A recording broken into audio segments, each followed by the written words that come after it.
Good afternoon. My name is Hugh Forrest. Welcome to this special Citizen by CNN event. I'll talk a little bit more about that in just a second. I want to do a little bit of housekeeping first.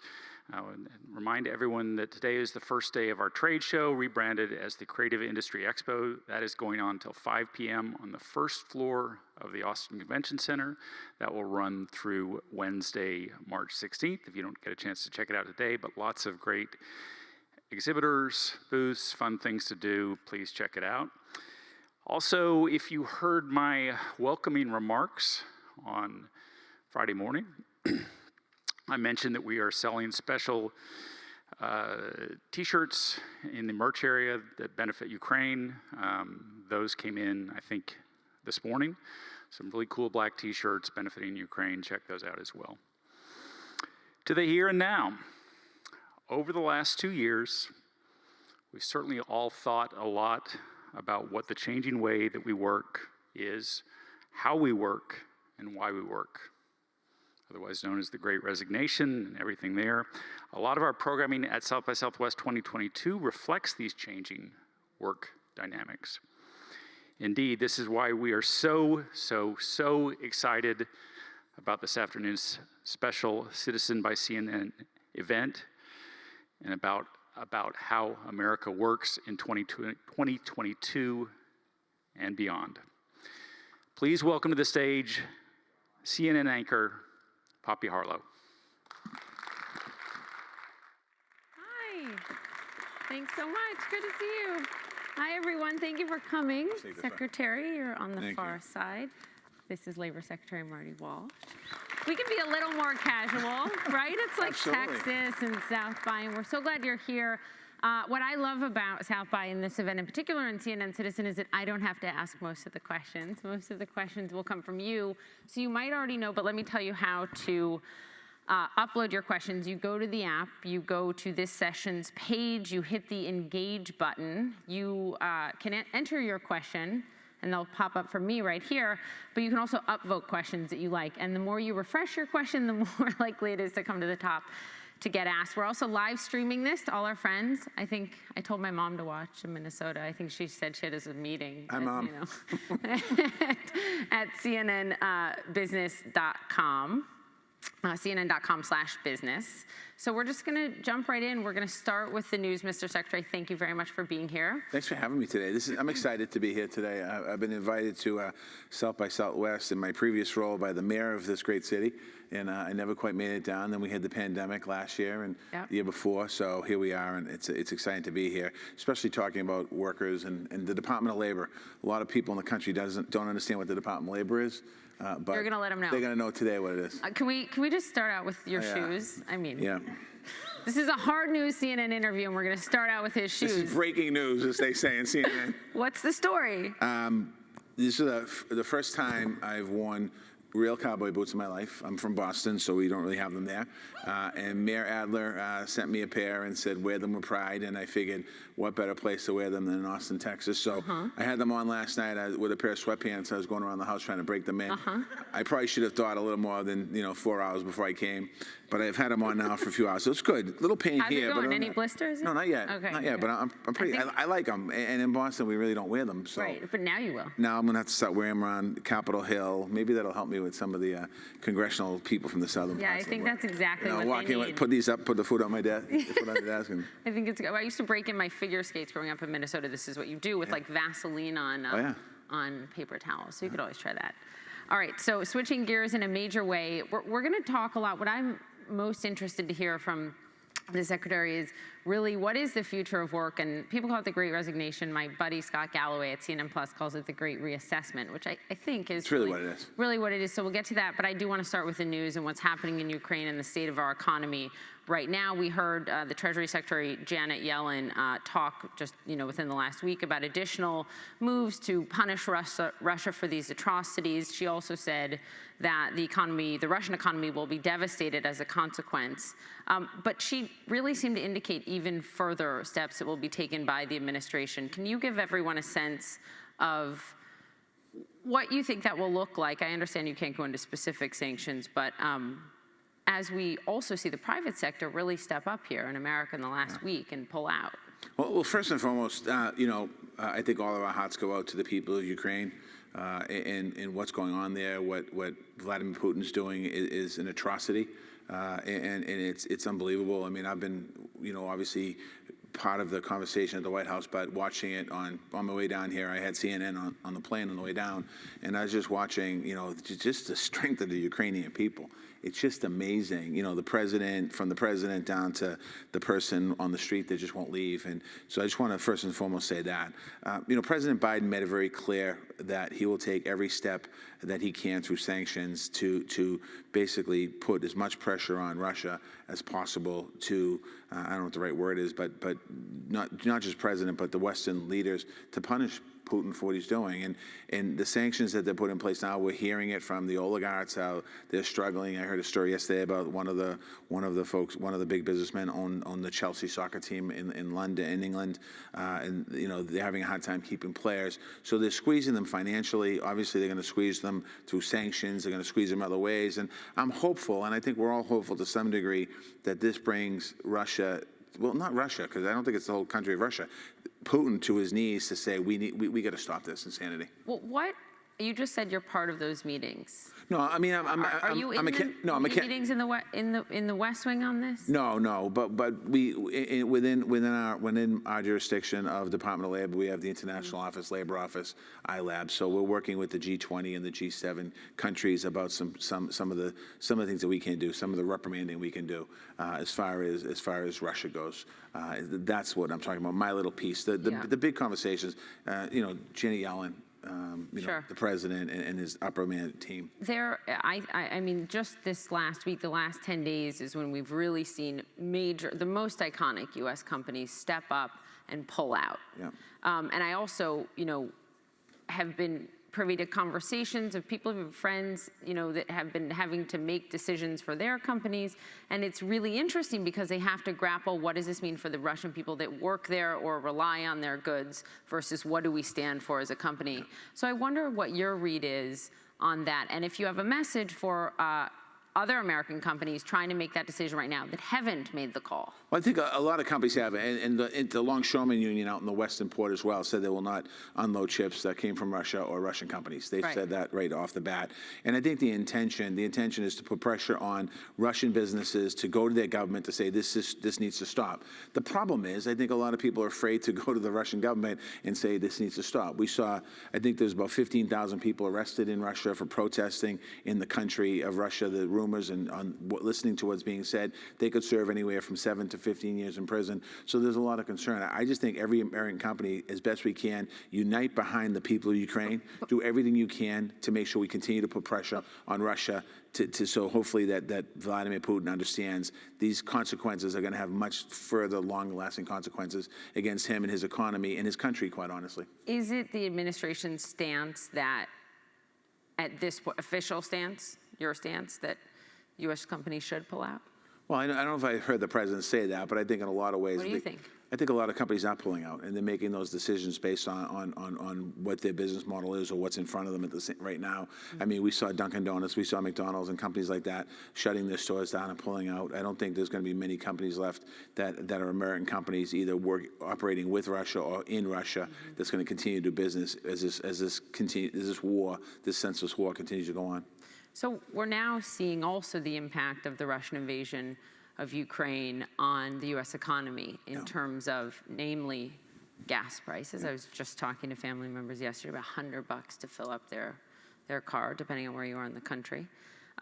You've got that. You've got Goldman Sachs coming out just a few days ago and upping their prediction for a recession in the U.S., partly as a result of this, to at least 20 to 35%. And you've got rate hikes that are going to come this week from the Fed. The prediction by Goldman is, I think, 7 hikes, which a number of economists say this economy can't sustain. What are we heading into, Mr. Secretary? Well, I think there's an uncertainty, obviously, as we move forward here. I think that the ramifications of what Russia's doing isn't just going to have impacts on a recession here in the United States of America. It potentially it's not potentially, it's going to have impacts around the world. You have the Middle East that depends on wheat for bread. primarily out of Ukraine. You have many of obviously the gas production in the world is coming out of Russia. Most countries have stopped importing gas from Russia or in the process of doing that.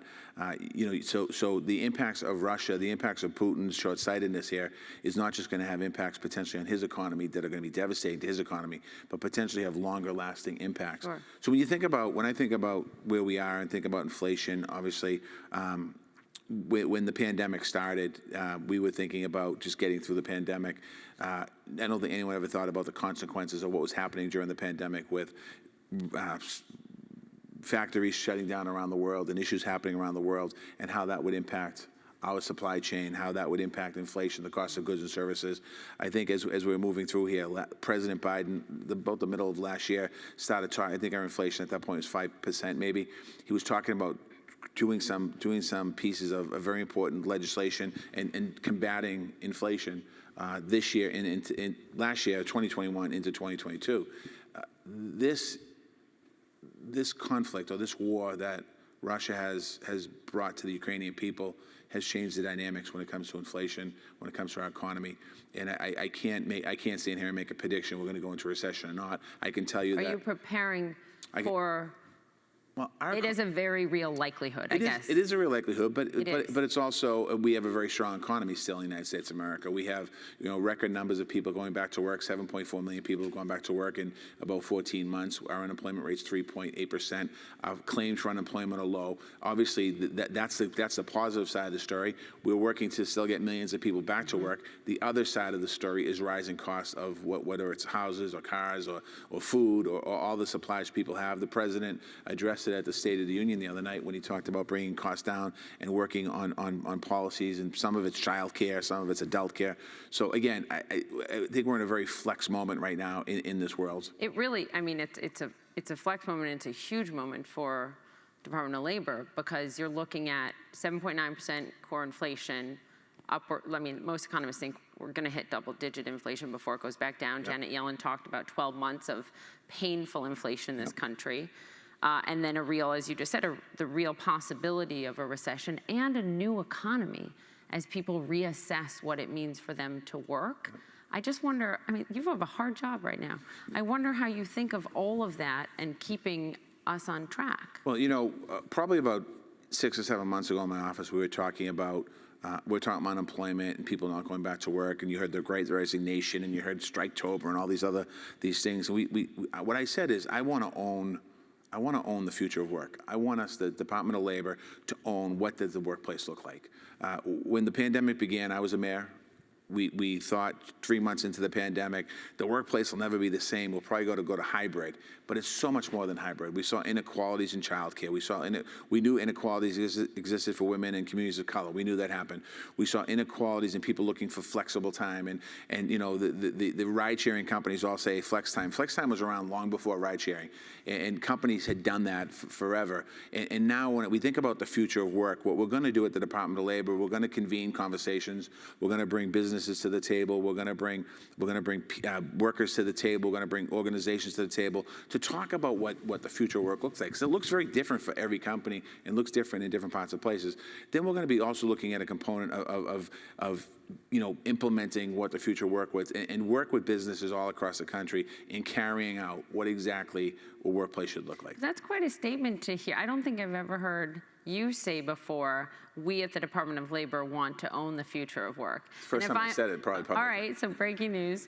But I'm also thinking if I'm the CEO of Google or, Tito's Vodka here in Austin or any great Texas company or around, I'm like, what do you mean? What about the private sector? We're leading in the future of work. Yeah, and exactly what I said when the first group of people I mentioned, I think, we'll go back and fact check it, is that business employers to the table. And I've spent a lot of time as Secretary of Labor going around the country, talking to workers and workers groups and labor unions and talking to employers of all shapes and sizes, big corporations, spent a lot of time talking to them all and asking them their ideas. And some employers have said to me already, major employers in this country, we're doing a hybrid system. We're allowing flexibility for our employees. It's working really well. Some really big companies in this country have said that. Some companies say we want to go back to the office 5 days a week, 9 to 5. They have the right to do that. We have companies that are offering benefits like paid family leave, like Levi Strauss and paid family leave, and there's opportunities for paid family leave to look how that would work across the country. We have Best Buy who's using opportunities for, somebody comes in and works in the shipping dock or as a greeter in the store, and they have a pathway to the top of the company. So we're going to be talking to all these companies about laying out a blueprint on how we could follow that. I think when we think about, people in this country, we hear about work, people aren't going back to work in some cases because they didn't like the job they were in and they weren't appreciated and they weren't making good salary and they want to make more money. Right. They're using that power. Right. It's not a resignation. It's real power. It's a realignment, as you were saying earlier. It's a realignment. Right. It's wait a second, I want to position my family in a better situation. And what we want to do with the Department of Labor is help, whether it's companies or workers. We're looking at the way we workforce development train. Mm-hmm. We're looking at pre-apprenticeships. And when we think about apprenticeships and pre-apprenticeships, people usually think construction. No, it's beyond that. It can be tech companies. It can be retail companies. It can be restaurants. So it's the norm in Germany, for example. It is. In all sorts of and industries. It works. It works in a lot of ways. So we're going to get to all of this great reassessment in a moment. Please submit questions so I don't have to ask all of my own. I haven't seen any pop up here. But before we do, I just want to ask you one more question on inflation and what people are feeling, if I could, because what you have now is inflation eating into paychecks because it's rising faster than wages are rising. Inflation-adjusted wages have been declining, except really for lower wage workers. Mohamed El-Arian, one leading economist, says there are policy measures that can be taken, namely, increased labor participation, childcare front, as you mentioned, is a big part of it, easing people back into the labor force. There's, a lot of Republican criticism saying the administration, this is due in part to the administration's policies. They have the resources on the ground to do more. What do you think the American people should brace for? And you smile because you don't think the administration can do a lot? No, I think the administration can do a lot. But when you talk about child care, we need help from the Congress and Senate. There was a bill in front of the Congress, the Build Back Better, that dealt with child care. President talked about his State of the Union. We have families in America, quite honestly, pre-pandemic, we're having a hard time being able to paying, as high as 40% of one person's salary for child care. Post-pandemic, some of those child care facilities never came back. We haven't made investments in child care, quite honestly, in this country. States have and cities have to some degree, but the federal government hasn't. I think that's an opportunity for us that may potentially, as a standalone piece of legislation, move forward. I don't think standalone a child care bill. You think more likely than a BBB? Well, the president's talked enough about BBB. I think the BBB, the components of BBB, I think will be discussed, hopefully, and debated on Capitol Hill, and some packages will be sent to the president's desk for signing. He said it the other night, the president, I'd love to see some bills come here in a bipartisan manner. Child care is not a Democrat or Republican issue. So break it up. We need to get to battle back in the unique moment we're in now. Inflation, dealing with inflation, child care is at the top of the list I would talk about. The second part is labor participation. We have to do that through cities and towns, through workforce development. It's about workforce development, and it's about labor participation in some cases down, because people are saying, wait a second, I left my job, I'm not sure what I want to do. We need to help them. When I say we, the government, whether it's the state, the federal government, the state, or local government, working on creating better pathways into careers, working with businesses. There's a ton of businesses going to be here over the next couple of days, South by Southwest, that whether they're entrepreneurs or tech companies or what have you, if we sat down privately, they would say, we can't get enough people. We know that's true. So we need to work with, and I've had conversations with Boston-based companies and nationally based companies about how do we set up some type of program, maybe apprenticeship, pre-apprenticeship. How do we set up a program to allow pathways into these different areas? You did what I think is interesting before we get into sort of the great reassessment. I want to talk a little bit about your personal journey, which I find fascinating, because you did a number of these things as mayor of Boston, whether it was $15 minimum wage, whether it was, free early childhood education, free community college, I believe, at a certain income level. Just interesting to see you were able to implement it on a small scale, and now the question is, can our country do this? It can, and it has to.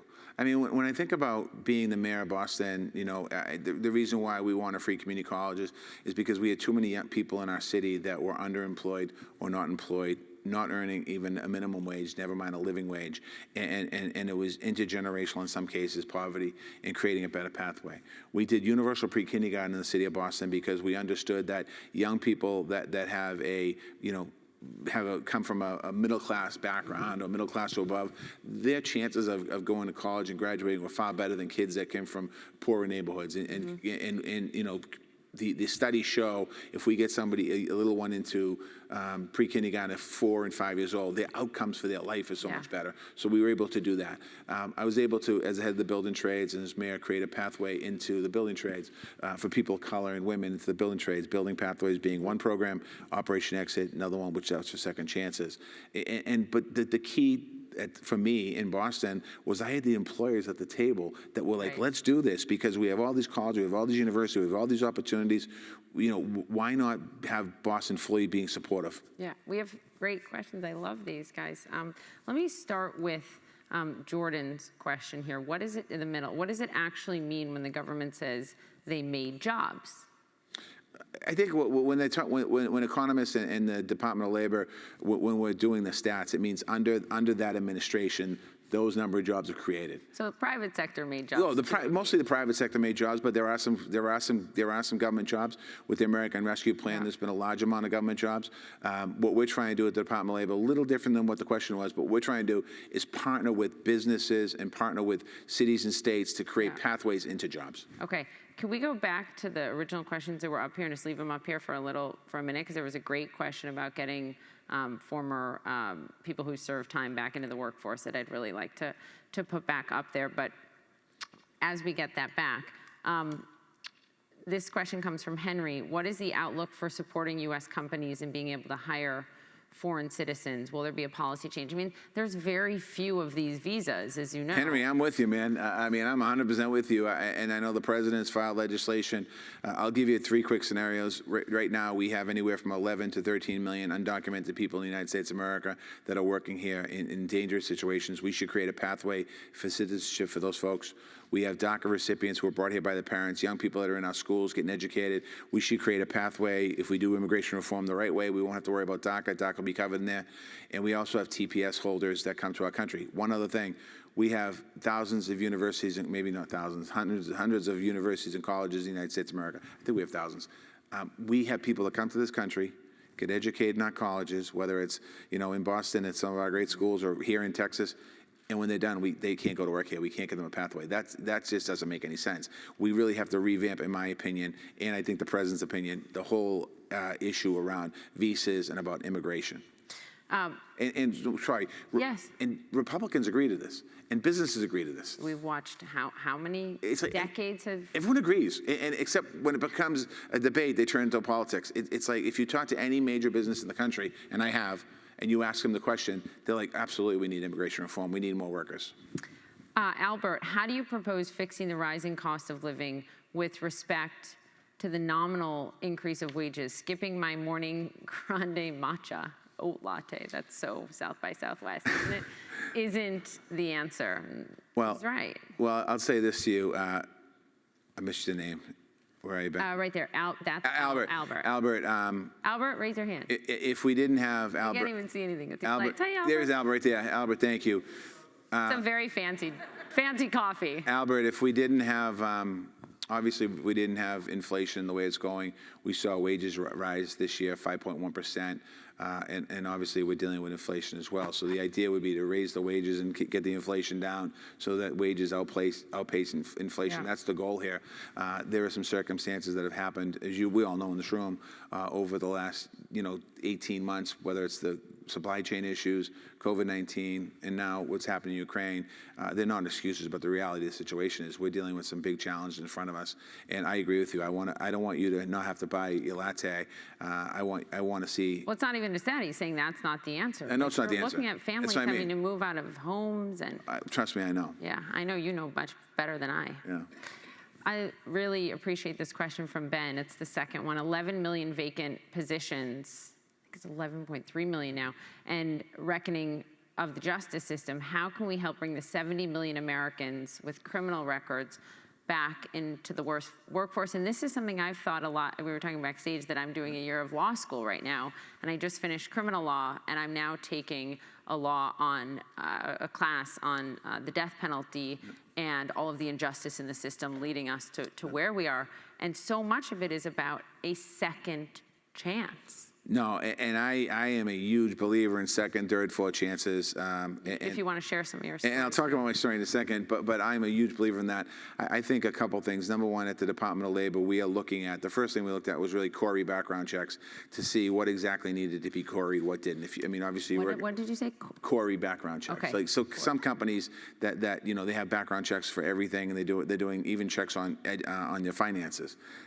Easing some of those. If you're incarcerated for 10 years, and you're coming out and you do some type of reentry program, and your employer is asking you for financial records the last 10 years, well, guess what? You don't really have financial records the last 10 years because you've been incarcerated, so that shouldn't be an obstacle for you to get a job. And I think a lot of the folks that are coming out of prison, too, are coming out on drug charges, nonviolent charges that have been there for a long time, and again, creating a pathway. So we're working, when I say we, the Department of Labor is working on some programs right now. Where you would ease some of the restrictions in place. Work to ease some of the restrictions, but also help people with job training. We just, and another thing we don't do is we don't do enough intervention inside the prison. We wait till people get out, and then when they get out, they go to a program, and we think, while they're just getting out, they have nothing coming out to. They come out to nothing in a lot of cases, people. You think you can do more while they're serving time? We have to do more while they're serving time inside. There's no question about that. One example of this is a few years old, so forgive me if it's changed, but I remember right before the pandemic began, sitting down with Jamie Dimon, CEO of JP Morgan, who I'm sure you speak with, and JP Morgan had just started hiring former felons. And they were able, purposefully, to put them in a number of areas of work, but there were certain things because of the banking regulations where the bank wasn't allowed to put them. He's like, if the rules and the regulations would change, we could employ even more people who have, criminal history, which is just, it talks about the red tape that you guys have the power to strip away to put more of these folks to work. We have some of the ability in Washington, I'm grouping you. Yeah, some of it is legislation, but let me just say this to people watching, because a lot of people don't get the understanding of second chances, people formerly incarcerated. And when I created the program in Boston, Operation Exit, we had formerly involved young people or people that were involved in gangs. They had a criminal background, whether it was federal or state or local. They had, they were being, police looking at them. 99% of the time, when we placed somebody who was hanging on a street corner causing problems or involved in criminal activity, and they got a chance to get into a union building trades job, they never reoffend. There's no recidivism because they're earning money for the first time in their life. They're building up towards a pension, towards a house. They're getting a skill, and these programs work. And the people that you get, the folks that you're getting back, whether they're returning or not, if they truly are committed to earning a better living, we're not talking about giving them a job making minimum wage. It's not about minimum wage. It's about creating an opportunity for people to have a career. And I think that's where the success is. A real path. A real path into a real career, not $15 an hour sweeping the sidewalk or something like that, but how do you create a pathway for people? Because people want respect and dignity. And they've served their time for what they've been sentenced for, and we need the people. The numbers, I don't know if it's 70 million people incarcerated. It could be. I don't know what the number is.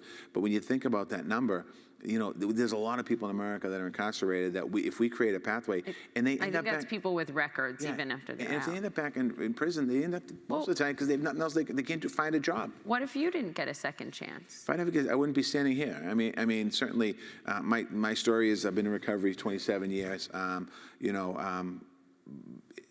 had a strong family supports around me, but if I kept drinking, God only knows where I would end up. And my second chance was being able to go into recovery, to be able to get sober, to be able to live an incredible life. I had things in the past that I'm not really proud of, and a lot of people incarcerated.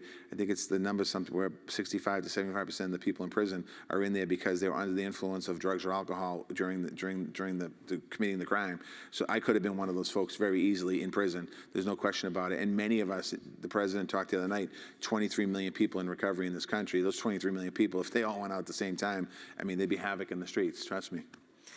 I remember the first time that I interviewed the secretary, you were just won the election mayor of Boston, and we talked a lot about your recovery, and I spoke to some folks that you had helped. One of them was a recovering addict named James Walsh, and he said that you saved his life when you took him to the place called the Hello House to get better.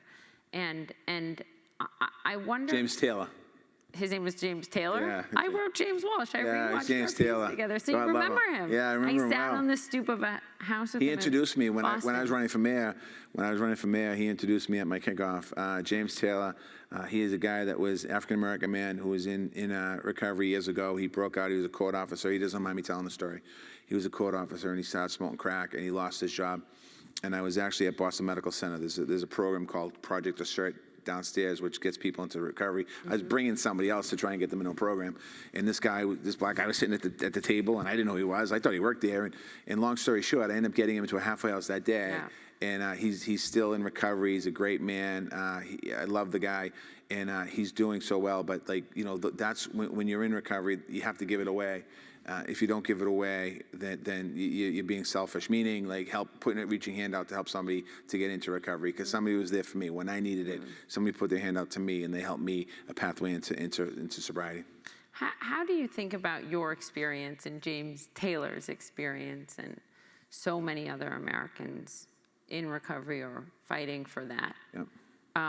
How do you think about, and this ties into the Great Reassessment or the Great Resignation, dignity? You brought up the word dignity, and it's a word I've thought of a lot over the last 2 years. Yep. And I think that's part of why so many people have left their jobs, is they don't feel they're getting dignity in their work. The pay does not allow them to live feeling that they don't feel like they are valued for what they're doing. A lot of being able to recover is also dignity in the work that you do, right? I never really thought of this, but there is a lot of correlation between both recovery and what we're seeing in the workplace. You know, when before you get into recovery, the day before you get into recovery, you just have this feeling inside of you, this hopeless, helpless kind of pit feeling that you want it to end, but you're not sure exactly how it happens. And I think a lot of people in this environment since COVID are in the same position. They understand that they are or were in a job that just wasn't giving them the respect, dignity that they and their family deserve and wanted.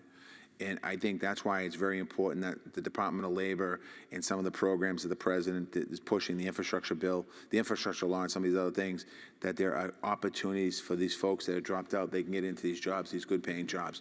You know, when the president talks about the middle out and the bottom up, he's talking about folks that are working either in, you know, underserved jobs or whatever the job is they're working in. How do we create a pathway for people into the middle class? And I honestly think the government has a major role to play in that, as well, partnering with business, because we can't do it alone. Businesses create most of the jobs, but there's a ton of government jobs in the country, you know, federal, local, and state. But working with businesses on how do we create these jobs, these good-paying jobs, and how do we work with businesses to make sure they understand what the good-paying jobs are. And when I talked about the Good Jobs Initiative, that's why I talk about flexibility. That's why I talk about paid family leave, child care, if they can afford it or do it. You know, all of the benefits, all of these things that quite honestly, that people that are misclassified in jobs as independent contractors don't get. I without getting into the propositions and the fight between those companies I know who you're talking about and the government on if they should be able to be independent contractors or not, I think these two questions tie into what you're saying. Dane writes in, what are the industries the Department of Labor is focused on growing? Like, where do you think you can have the most impact?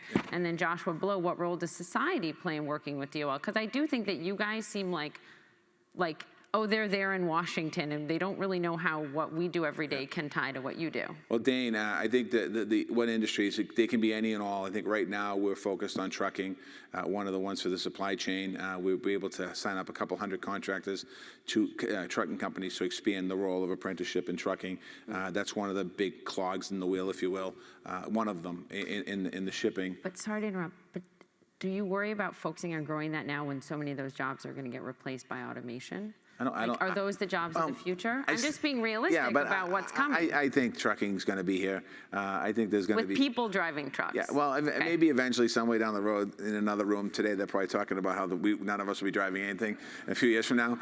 My chief of staff talks to me all the time about that. I don't want my children to ever drive a car in New York City. It's safer to have the computer drive it. So, but no, they're good jobs. I mean, they were good jobs. You raise families, so trucking is one.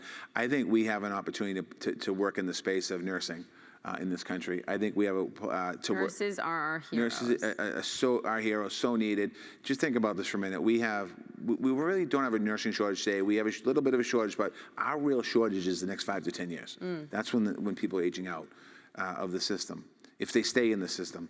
We have 60, roughly, I think I heard the number in Phoenix not too long ago, 60,000 people on the waiting list to get into nursing programs in the country. And you're saying cut the red tape they should be in, or more programs? We need more programs, and so that's an area. And then, Dane, we're also willing to talk to any business that wants to talk about that. The other question was, I think it's off the screen now. You were going to point to it. I said, how can society work better with the labor union? Labor Department. We'll talk unions in a minute, but Department of Labor. One thing that we're trying to do, what I'm trying to do, and we're trying to do is really bring. If you notice the tagline, it's not up here, but empowering workers morning, noon, and night. That's what we're talking about at the Department of Labor. Listen, back in December of 2020, when I was being vetted for a job in the administration, I assumed it was the Department of Labor.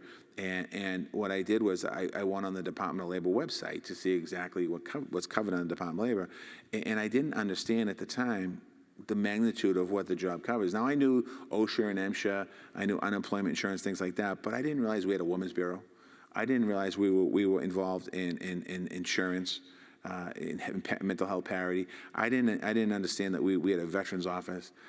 So when you start looking at who the Department of Labor is, we impact, or we can touch every single American worker in the country. So I want to do more role with communities. I'm going around the country talking to people. 33 states so far. 33 states so far, almost 70 cities. The beginning was tough because the pandemic was on and we could only see certain people. But as I go out there, I'm trying to do more and more. The president's asked us all to go out there and talk to the American people. So we want to have more conversation with the American people. So I was really struck. I don't know if anyone in the audience read, or if you, Mr. Secretary, read this article. It was like 3 weeks ago it was long. It was in the Times. Maybe it was Times Magazine, New York Times. But it was called The Age of Anti-Ambition. And it struck me so much because it's the first time I think a journalist has really done a good job of tying all the data together of the Great Resignation or Great Reassessment with what a lot of people are feeling and the emotion of it. And she wrote, it's as if our whole society is burned out. The pandemic may have alerted new swaths of people to their distaste for their jobs or exhausted them past the point where there's anything they really enjoy about the jobs they like to do. And part of that is constant Zoom for people. And she also talked, I think it was important, about how because of COVID, we sort of as a society classified people as essential and non-essential. Yep. And then most of the essential workers, with the exception of doctors who might make more money, had to go to work, yep. Or other people who made higher salaries got to stay home. Yeah. Grocery store workers went to work. Exactly. Public works. MTA in New York. Public officials. But also I think in the pandemic, and I think it happened for me, probably, I don't know who else it happened to, but if you remember in the first 4 or 5 months of the pandemic, we were all home. Well, I was going to City Hall every day, but we were home. I was home at 5 o'clock every day, and we were having dinner at the kitchen table again. And a lot of us we're kind of as families spending some time together, but it also gave us a lot of time to think about where we are. And I think a lot of people that working in jobs that they just weren't getting any satisfaction out of started thinking about, wait a second, as this keeps going on, like, why am I doing it? I need to put myself and my family in a better situation. So I think that mentally, the pandemic has had a lot of impacts on people's lives. We all know that, but it's also had us thinking a lot more about where we are personally. And are we happy with what we have? And we didn't just see it in moderate paying jobs. We also saw it. I had a conversation with a big financial firm in the United States of America that happened to be, they were headquartered in Boston, and they told us a lot of their middle managers that do really well for themselves, might have a second or third home, they just left the industry. Yeah. So a lot of people Look what's happening at Amazon right now in management. Yeah, they're reassessing their life and their work-life balance in some cases.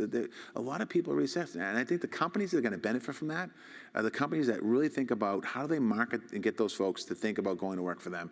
So if I own a company in this country and I'm a large employer, I'm going to think about what can I put in place to attract all these folks that weren't happy in their old job and bring them I to think, my and company. this is like different, I understand every company can't do this, but like the fact that CNN's letting me go to law school while working, do you know what I mean? Yep. And it meant like changing how much of my show I could do and when, but they invested in me as an employee and said, this is 1 year, a set amount of time, we're gonna support you, right? And I'm not saying every company has to do that for everyone, but I'm saying it's looking at your employee and saying, what do they want that's aside from money, and how can we help? And that can be a flexibility or a benefit, however you look at it. If they pay for it, it's a benefit. Just a lot of reading, but it's good. But you know, it's flexibility. I mean, even in the Department of Labor, we began our process of bringing people back in, and we're talking. We had a conversation the other day, and we're like, okay, some people are concerned, and childcare, and how do we deal with it? So we're working through the different solutions and different ways of trying to figure out how we're going to move forward as a department. And incent companies to do that. Yeah, and Department of Labor, the people there, and just for the people watching on home, wherever you're watching, the career staff for the Department of Labor have worked incredibly hard throughout the whole pandemic, before the pandemic. They're not looking for accolades, and they do an amazing job. So we're fortunate to have public employees that are so dedicated. And now as people are returning back in the office, but we also have to be cognizant, there are some jobs that people can't stay home and can't work from home because we need them. So we have to think about how does that impact the people as well. So I know you think we're going to have truck drivers forever, and I hear you, but Alex wants to know, what are your thoughts on artificial intelligence and the future of work in the U.S.? I get that question a lot, and I think that obviously it's a very fluid conversation as we moving forward. This Friday, I'm going back to my hometown. I'm going to Mass Robotics to do a tour of Mass Robotics. And they actually, we attracted them to the city, the administration, and they're actually in one of the city buildings. So I'm going to go there and talk about that. But I still think there's a big role for people as we move forward when it comes to all the technology, artificial intelligence, all that. But it takes a totally different kind of schooling and training. It does, and I think if we get ahead of it and we start to think about it now moving forward, working with our community colleges all across the country, our community colleges are doing some amazing things in this country, and there's no reason. Why do we wait till after we need people educated in a particular field to educate them? Well, we should start thinking outside the box like companies do. Let's think a little forward thinking to get people in. Like in high school, start getting in there. In high school, and create pathways. I mean, when I was the mayor, we talked about high school graduates, a pathway to a career or to college or career college. But for 20 years, this country really focused on college, which is great, but not everyone needs a 4-year degree. Was going to go there. So what are the impacts of just talking about college, really? Lack of truck drivers, lack of construction workers, in some cases, lack of skilled nurses. Nurses need some college; they don't need a 4-year college.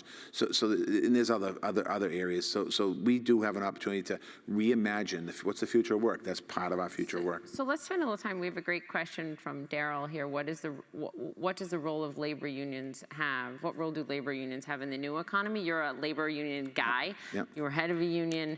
You have said the word labor means everything to me.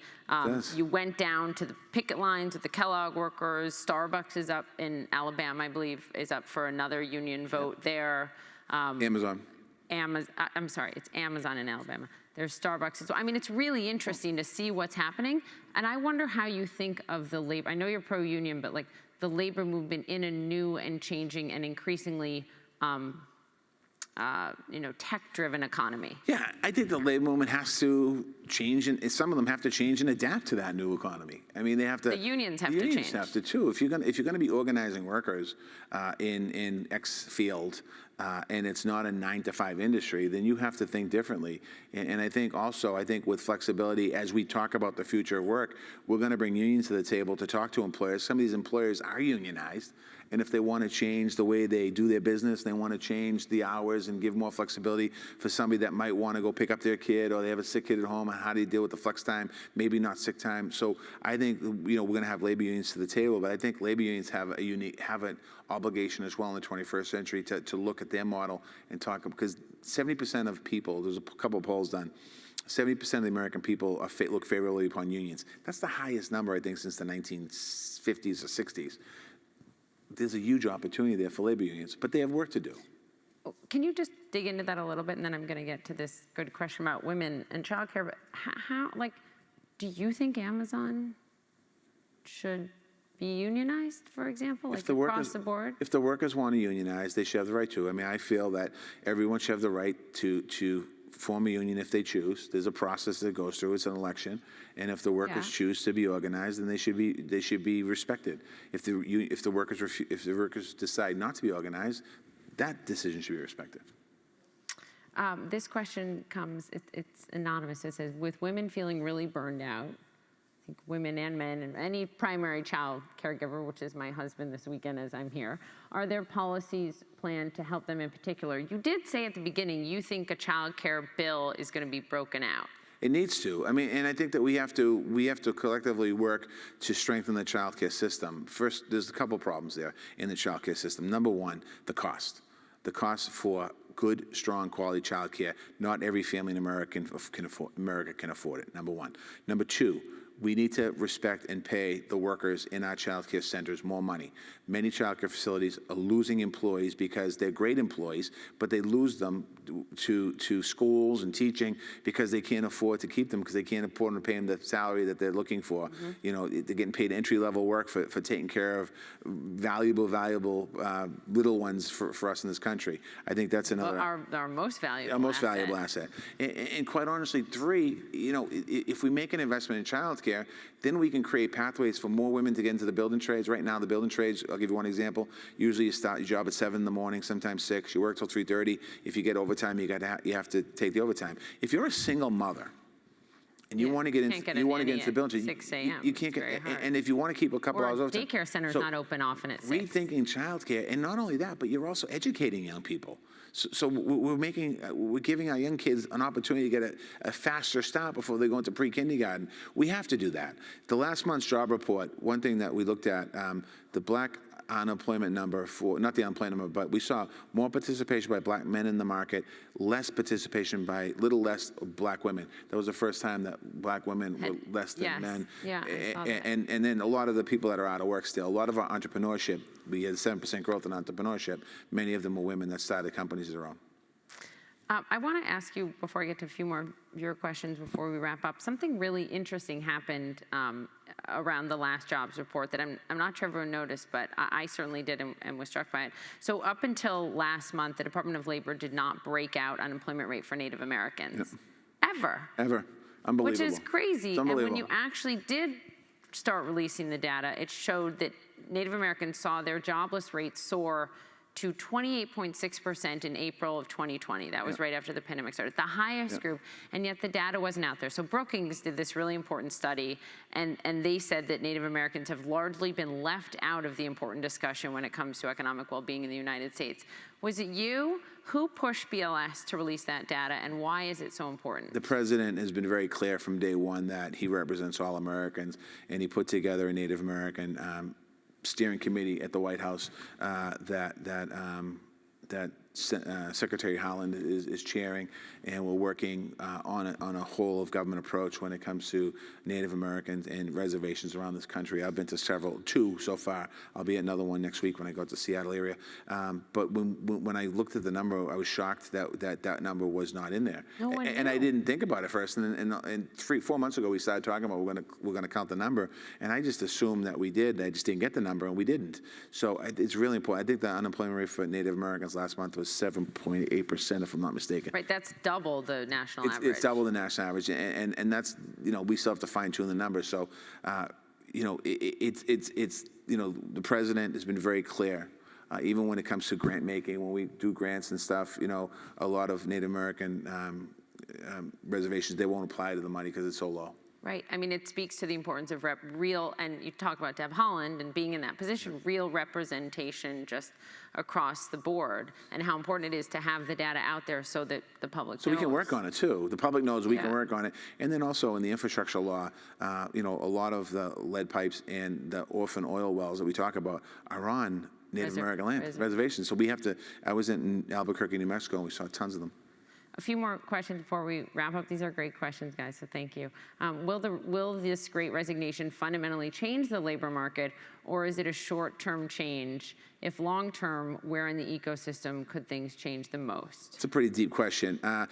I think the Great Resignation is a big change in the market. I don't think like fundamental change. I think it's a fundamental change, and that's why when we talk about the future of work, it's about really thinking about, when the president mentions creating a pathway into the middle class, you can't do that by policy. You have to do that by a plan. And this is one area that we're really going to focus on, working across departments.